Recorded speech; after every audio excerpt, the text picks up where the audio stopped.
My name is John O. Dennett, and I'm a World War II veteran. My father had a boatyard, and I used to work in the boatyard with him.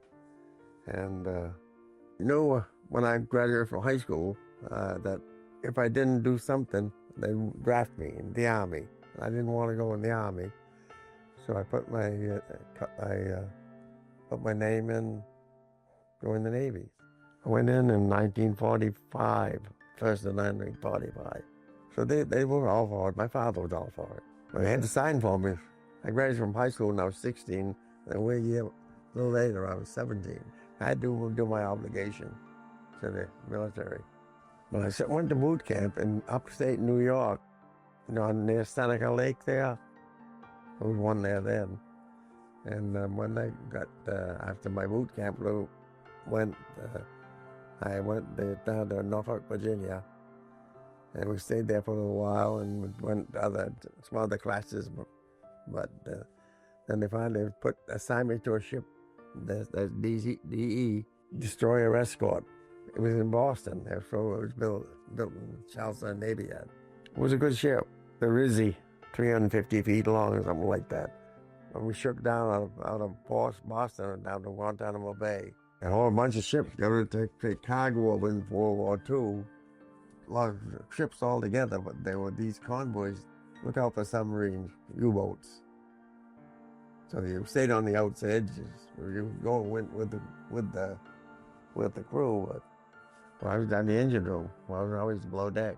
They called down to bring down how many turns went back on the shaft, and that you have the valve, just steam. It was a steam engine, so you had to keep track of, make sure you didn't have the right amount of turns on the shaft. It was cold. It was nice in the winter. Oh yeah, it was hot. Oh, I get 110, 120. And we lost power once. That was steam, so you had to get your steam engines running. So we had to get we had a ship service diesel to start the pumps and stuff like that to get going again. We did lose power. We in the middle of the night. They loaded us up for this LSD-2, loaded it with gear from series. We were heading for Thule Air Force Base in Greenland. We got up off Newfoundland somewhere, and one of the shafts come apart. We only had one engine. We come back on one engine. Had to repair it, but we didn't get the Thule Air Force Base. They put it on another ship. We were on our way home from Guantanamo Bay when World War II ended. When we heard that World War II was over, they fired some guns, cannons, for 5-inch guns. Yeah, made some noise. They were happy. We were happy. When I come back, I stayed in the reserve when I come out of World War II.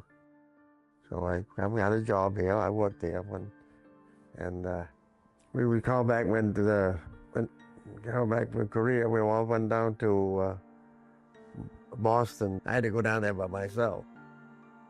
When I got called back, I went to the Pago building, and they get you all straightened out and put new clothes, and it was sent us to for 5 of us, all the same rate.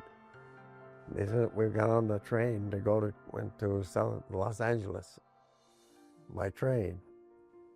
I went over there, and they took 3 that went to Korea. They put them on a ship. They put me on a ship over there, and we come back through the Panama Canal, back up the East Coast. LSD-2 was an old ship. It was in World War II, but the reciprocating engines, up and down engines, and you had to go through an airlock to go in the fire room. When I was third class, we had to do shore patrol. Well, there was one incident where 2 guys got beaten. The guy took a beer bottle and broke it over the other guy's head. But they were both in the Navy, though. But no, we just held them till somebody else came and took them.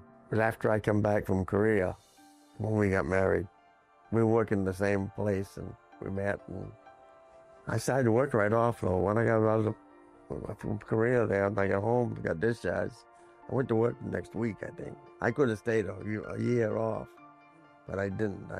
when I worked at the mill, Kai's Fiber, Waterville.